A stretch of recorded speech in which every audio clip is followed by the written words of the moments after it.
On this episode, we look at intelligent speed adaptation in Sweden. Then we meet the president of the Action Committee for Transit in Maryland. The Surface Transportation Policy Project releases their 5th Mean Streets report. We drop in on the Active Living Partnership in Charleston, South Carolina. Finally, we talk with an engineer about pedestrian signals. Stay tuned.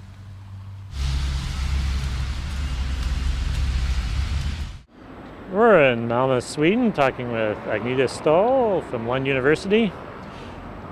One of your colleagues at the university is working on something called intelligent speed adaptation.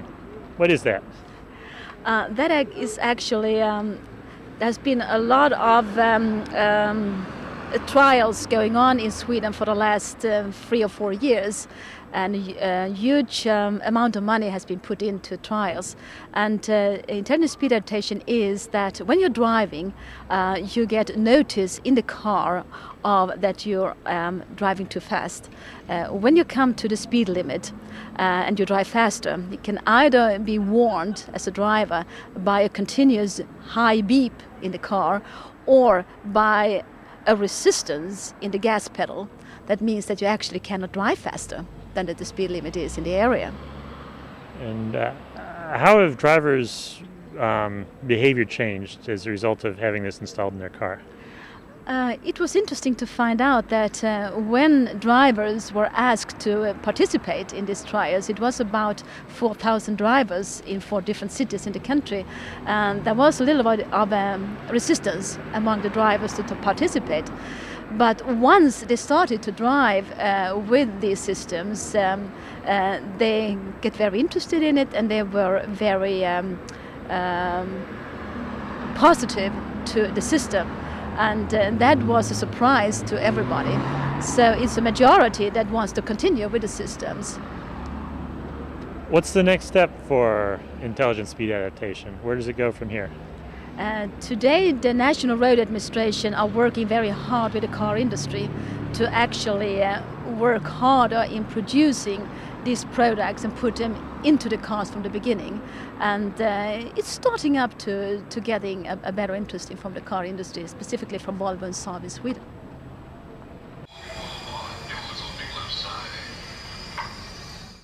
We're in Largo Town Center talking with Ben Ross, who's president of the Action Committee for Transit.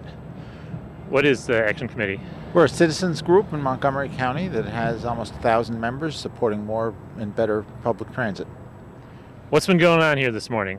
We're opening a new station on the Metro line, actually 2 new stations, Largo and Morgan Boulevard. And what areas do those serve?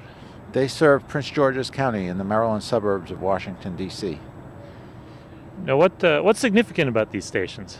Well, with these stations opening, we're no longer building any new Metro line in Washington. How long has Metro been out there with the shovels? It's almost 40 years that we've been building, and now this is the first time in almost 40 years that we're not actively expanding our transit system in Washington. Is there more potential to expand it? We need another line very desperately in Maryland. It's called the Purple Line. It would be the first line in Washington that was through the suburbs. It would travel suburb to suburb in some of our densest and busiest areas. We also need an extension of the Metro to Dulles Airport, and that is in the works in Virginia.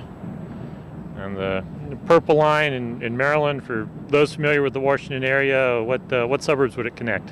It would go from Bethesda to New Carrollton. It would stop on the campus at the University of Maryland, which is an enormous university and has terrible transportation problems and parking problems. It would stop in Silver Spring, and it would stop in Langley Park. Now, these areas it's connecting, Bethesda, Silver Spring, you aren't in downtown Washington. What are these areas like that it would connect? Well, these are your real suburban activity nodes. The university, of course, has 20 or 30,000 students and staff. Bethesda is an enormous center of offices, apartment buildings, restaurants, movie theaters. Silver Spring is an old suburban downtown that's being tremendously revitalized with the AFI Theater and the Discovery Channel headquarters. And Langley Park is a dense residential neighborhood that has a tremendous number of transit riders. It is the center of the Washington area, really now, Hispanic community. It has the busiest bus stop in the state of Maryland. So it does connect a lot. What's the status of the Purple Line? Where's it going? What's it going to take to get it moving? Well, Governor Glendening, our previous governor, announced he was going to build it. The new governor has basically put the project on hold while he studies running bus lines instead. And I have to think that it will move forward eventually, but how soon depends on the elections. Now, why is it key to have this be light rail rather than buses? Why rail? Well, rail, first of all, this will have such a heavy ridership when it's rail that buses really couldn't handle that number of people efficiently. But also, rail is really valuable because it shows the commitment to transit. Everyone knows where it is, it will stay there, and it induces a kind of development that's much more friendly, pedestrian-oriented around it. And in other cities around the U.S. where people have been building new light rail systems, what's been the experience there?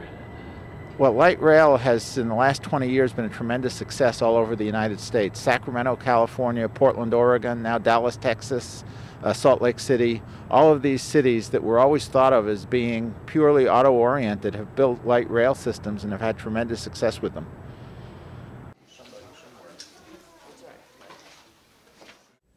We're in Washington, D.C., talking with Ann Canby, who's president of the Surface Transportation Policy Project, or STPP. What is that? We are a national transportation reform coalition, John, with advocates all over the country and a whole slew of national organizations here in Washington, working to get a better balanced transportation system, more choices between whether we drive or walk or ride a bike or take transit, and also on the freight side, whether the goods move by truck or freight, or that'd be the two.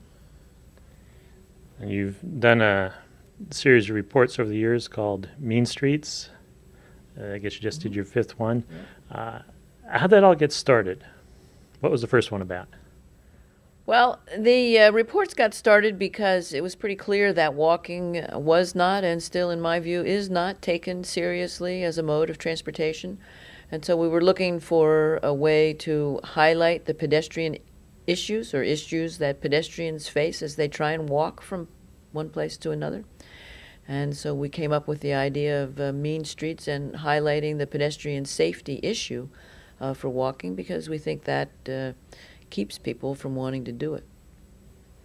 And the fifth one that just came out, Mean Streets 2004, took a look back over the last decade. What did you see when you looked at what's been going on? Well, we thought it would be interesting this time, rather than just seeing who's the best and the worst in terms of safe environments for pedestrians, to look at how areas had changed over 10 years, because this is our fifth report, so we've been doing this for a while now. And we had some trends to look at, and we're very interested to see who'd gotten better, and in terms of being more aware and providing a better pedestrian environment, and who, in fact, had not progressed. And we found that Salt Lake City came out as having the most improvement of the 50 or so areas around the country that we examined. And that Florida, a number of Florida cities, continue to have the honor of being the least safe for walking, led by Orlando. What's a city like Salt Lake City done to create those improvements that someplace in Florida might not be doing? Well, I think one thing, I'm not sure about this in particular in Florida, but the mayor of Salt Lake City has been a real champion for promoting walking and pedestrian safety. I think, as he tells the story, shortly before he was elected office, he witnessed a pedestrian fatality, and that had a pretty searing experience on him. And so he came into office committed to doing something, and I think also a report of ours, frankly, pointed out that Salt Lake City was not as good as it could be, And he set out to change that, and indeed he's done a fabulous job. And many of the things that they've done in Salt Lake City were just creative ideas that weren't expensive. They now have flags, bright-colored flags on intersections that pedestrians can pick up as they go to cross and give themselves greater visibility to the driver. They've done much more marking in their crosswalks and have great signs to tell people to look before they step out into the street to make sure no one is coming in their way. Better lighting. They've got countdown signals showing pedestrians how many seconds are left to cross the street. And they've also done a lot of educating, both of drivers and pedestrians, on safety issues. And it has clearly made a difference. What sort of street is it that pedestrians tend to get killed on? What are the most dangerous types of roads? Well, not surprising. The most dangerous ones are the urban arterials, the streets, and it's not just in cities, but in the surrounding regions as well, that have been designed primarily for automobiles, or if they were designed a while ago, they've been taken over by automobiles, and the pedestrian environment is not very good. There's maybe no sidewalk at all, unlikely to be good lighting for pedestrians. And they are the main arteries in our urban metro regions. And they clearly are I think it's about a third of all pedestrian accidents have happened on those type roads. And at one point you were head of DOT in Delaware. We have a federal transportation bill that's still in process. Hopefully it'll be passed this year. But you also have things going on at the local level, such as in Salt Lake.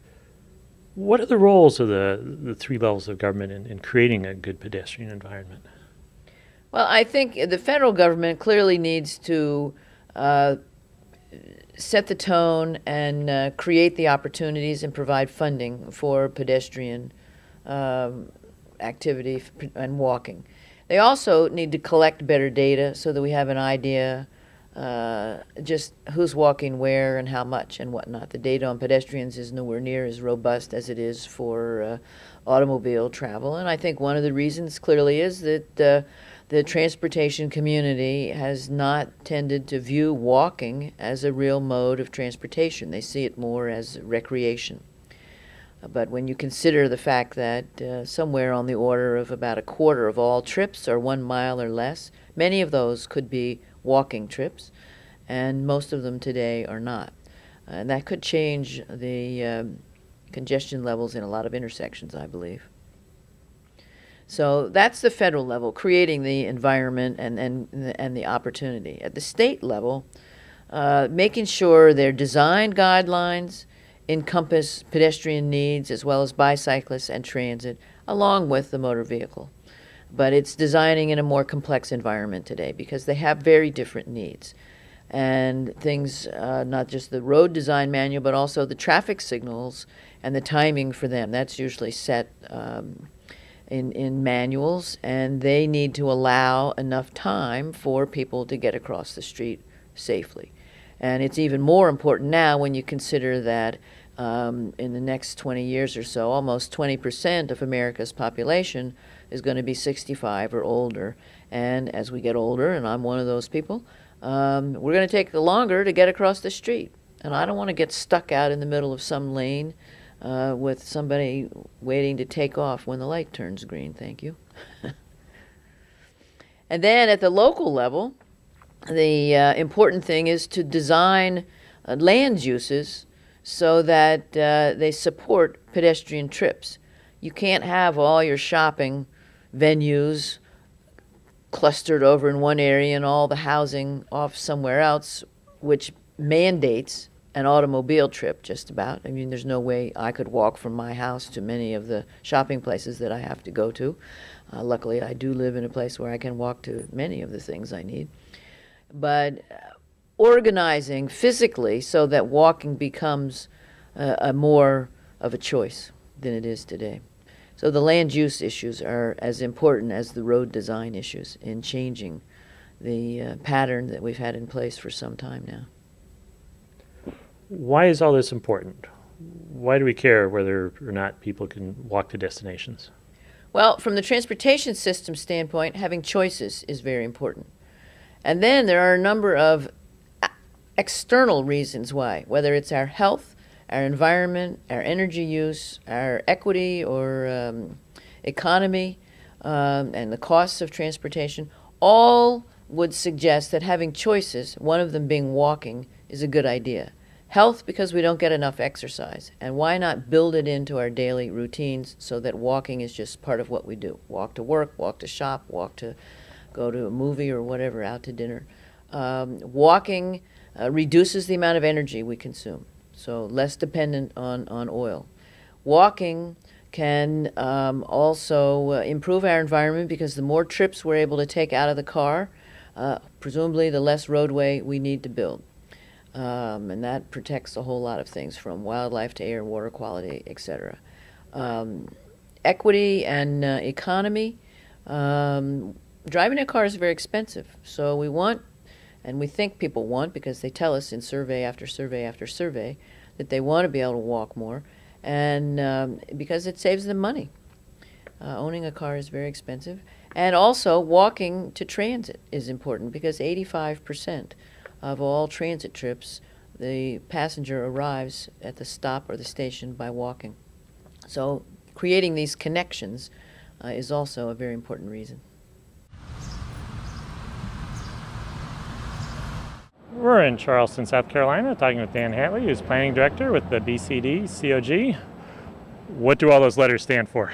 It stands for Berkeley, Charleston, Dorchester Council of Governments. We're the regional planning agency in the Charleston, South Carolina area. And you're involved with the local Active Living Community Partnership. What have you put together down here? Well, we have our program called Low Country Community Connections. We're trying to partner both design professionals and planning professionals with the health professionals in the community. Our partnership with those that design and plan our communities, along with those who keep us healthy, is an important one to allow us to plan our future communities to better design and to allow for more walkable and bikeable communities. And we're not even quite a year into this yet. What have you put together so far? What are you going to be doing? So far we've been working on our partnership, gathering with the local medical university and other health professionals, along with planning professionals, to prepare the program, prepare what we're going to do in the future, both incentives and better design communities, as well as incentives and programs for walking and biking. And are you going to concentrate on any particular areas over the next couple of years? We probably will concentrate on several communities. We have great examples of walkable and bikeable communities in the Charleston region already, from fishing villages to beach communities to small towns, and of course the urban area of Charleston itself. We will concentrate on several communities at high risk and hope for health-related, activity-related health issues, and some major urban infill projects in the region, encouraging future development to be all of a pedestrian-friendly nature. And imagine being in the planning, it's sort of natural to be talking to developers. What sort of feedback have you gotten from the development community? Actually, the development community has been very helpful in this region. I think in some ways the development community has gone far beyond what the planning community has in proposing more compact mixed-use, walkable communities. And we just need to gather that energy, make sure all developers understand. Unfortunately, in the last 2 or 3 decades, development in this area, as around the rest of the country, has not been very pedestrian friendly. And we feel that our streets are important public spaces. They're not just for moving cars, they're important gathering places for us as we live, work, and play. And so we want to develop a program that creates not just good communities, but streets that connect those communities that are complete streets for all aspects of the community. A couple of things that come to my mind. You've got a new bridge going in across the water here. Is it going to be accessible to peds and bikes? It will. We're very excited about that. It will connect two of our major communities. It will be a link in the East Coast Greenway from Maine to Florida. We're extremely excited that one of our bridges, and we're working on a lot of our other bridges because we are a community of bridges, in making those connections as we replace the facilities. Children. What are you going to be able to do with children in your with your community partnership? We're really excited about working with the developers, including schools and communities, working in retrofitting older communities and older schools, and hope to create some sort of safe walk to school program for this region to get.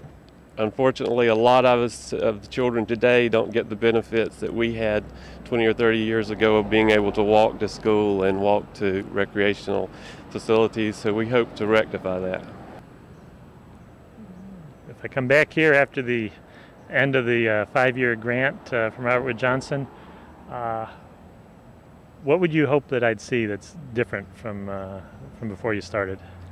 I'd hope you would see a community that's, even though already excited about walking and biking, to even be more excited, to a community that where the new or communities as they're developed are designed in a way that not only allows for activity but encourages activity.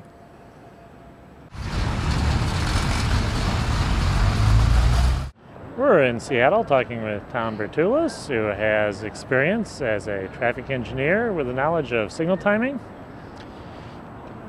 How do engineers decide how to set the timing on walk signals?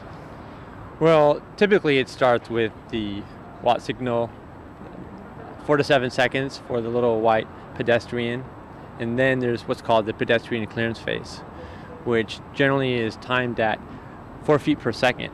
And then the idea is the pedestrian will be able to cross all the way to the far lane, to the middle of the far lane, at that rate at 4 feet per second. However, there are situations where there are senior citizens that don't walk quite that fast. So if there's pedestrian advocates out there watching the show, they can encourage their city government engineers to perhaps design the speeds for 3.5 feet per second or 3 feet per second, or go out there and see if during the pedestrian's clearance phase, which is when there's a red flashing, during that amount of time they can cross from one side to halfway across the farthest lane.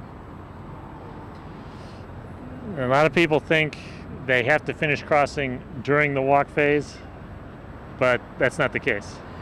That's really not the case at all. In fact, the walk phase isn't included in that 4 feet per second crossing.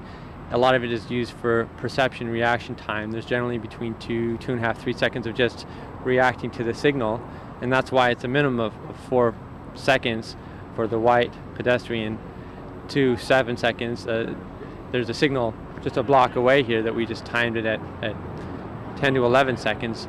So because the pedestrian volumes were higher, this is another thing that advocates can say, well, let's increase that initial phase, and then the timing of the signal is really only at that pedestrian clearance phase where the red flashing is walking. So that's the amount of time generally the engineer says the pedestrian needs to cross. And sometimes you have a fair number of right-turning cars. It might be a little tough for the pedestrian to get started in the crosswalk, cars cutting him off. What can signal timers do to help that pedestrian get off the curb? Well, there is something called the leading pedestrian interval, which allows the pedestrians to actually go before the vehicles turning, left turning, right turning vehicles. So the pedestrian phase will go first, perhaps, generally by several seconds. And that way, by the time those turning vehicles are able to enter the intersection, the pedestrians are already halfway through the intersection and are therefore very visible, and the cars will generally stop. There actually have been quite a few pedestrian accidents, even fatalities, with pedestrians crossing legally with the walk phase, and it's just for various reasons can be difficult for the driver to see the pedestrian, or sometimes they're simply not looking for the pedestrian. Also, some states have implemented no right turn on red, which also prevents that interaction between the turning vehicles and the pedestrian crossing when there is high compliance with that law. And a couple blocks from here, there's a signal where it's walk in every direction at once. What's that signal all about? That's right. It's only about 2 blocks from here is the intersection of First and Pike. And there we have something called the pedestrian scramble, also known as the barn stance. And in this situation, the pedestrian phase doesn't go concurrent with the motor vehicle phases. It has its own separate phase where pedestrians are able to cross any direction they want, diagonally or any other direction, and all the motor vehicle traffic is then stopped. Now, in this location, it's actually done very well because the overall cycle length is relatively short. Traffic engineers will design a cycle length standard between 60 seconds and 180 seconds, generally between 1 minute and 3 minutes. And the cycle length at that intersection right there is 80 seconds, which is at the short end of that span. And in that intersection right there, you have 33 seconds of the pedestrian scramble. So that's quite a bit of time for the pedestrians to cross the street, given that the street isn't that large. Now, this is an exception because there really is no third phase. You have motor vehicle traffic traveling in the north and southbound direction, but the east and west minor legs both have one-way streets going away from the intersection. Therefore, there is no need to have a third phase for the east and westbound movements. That's why at First and Pike, the pedestrian scramble actually works pretty well. Pedestrians are pretty happy with it. They never have to wait more than about a minute, less than a minute. It's always less than a minute to cross. It comes up pretty fast. We do have 2 other pedestrian scrambles here in Seattle, one in West Seattle, one on Beacon Hill, where the cycle length, meaning the entire cycle length, is closer to the high end of the 60 second to 180 second spectrum. And consequently, there's been a lot of complaints from pedestrians that they have to wait a long time. And pedestrians will generally not wait that long, though you'll see a higher non-compliance with ped scramble when the cycle length is that long. So they're not always a good idea. It's very site-specific. It works well at this intersection, not too well at the other 2 intersections. Visit us on the internet at www.pedestrians.org.